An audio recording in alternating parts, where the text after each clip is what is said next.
अर्थात ऐसी कौन सी वो विवाह रेखा है, आप कैसे ये चेक कर सकते हो कि पत्नी के अलावा साली से संबंध बन जाना, कि यदि चंद्र पर्वत से या शुक्र पर्वत से कुछ रेखाएं निकलकर विवाह रेखा से मिलती हो तो व्यक्ति कामुक, व्यसनी और प्रेमी होता है। समझ में आई बात? कि चंद्र पर्वत से अथवा शुक्र पर्वत से अगर कुछ भी रेखा देख लो, जैसे कि यहाँ पर में ये जो क्षेत्र है ना, ये शुक्र, तो यहाँ से कोई रेखा अगर निकल करके यहाँ आ गया विवाह रेखा के पास में, या चंद्र पर्वत से कोई रेखा निकल करके विवाह रेखा के पास में आ गया, टच कर गया, तो व्यक्ति व्यसन करने वाला, नशापान करने वाला, दौड़त अय्यास करने वाला ऐसा व्यक्ति होता है, जो ठीक नहीं है। यदि कोई मंगल रेखा से निकल करके विवाह रेखा को छूती हो तो व्यक्ति के विवाह में निश्चित ही व्यवधान उत्पन्न होता है। ये आप देखो, मंगल पर्वत को आप देख लो, ये जो क्षेत्र है ना, ये भी मंगल क्षेत्र है और ये भी मंगल क्षेत्र है।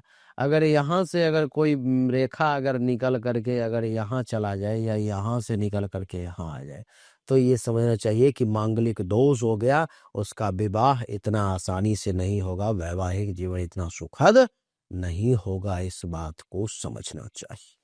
तो देवी और सज्जनों, यही थी विवाह पर में हमारी टिप्पणी। हाँ, आपने वो एक प्रश्न पर में हमने चर्चा नहीं किया, उस पर में भी चर्चा कर लें तो बेहतर रहेगा। आप में से कई लोग उस प्रश्न के उत्तर के इंतजार में होंगे। देखो, मैं अपने मन से कुछ भी नहीं कर रहा, पुस्तक का सहारा ले रहा हूं और पुस्तक में सब लिखा हुआ है। ऐसा ना कोई समझे कि मैं अपने मन से बकवास कर रहा हूं। देखो, कहते हैं कि यदि प्रणय रेखा दो जिही हो, यानी कि दो मुखी हो, और उसकी एक शाखा हृदय रेखा को छूती हो, यहां से विवाह रेखा आया और ये दो मुखी हो गया और एक शाखा हृदय रेखा को इसका छू दिया विवाह रेखा का, तो ऐसा व्यक्ति अपनी पत्नी की अपेक्षा अपनी साली से यौन संबंध रखेगा।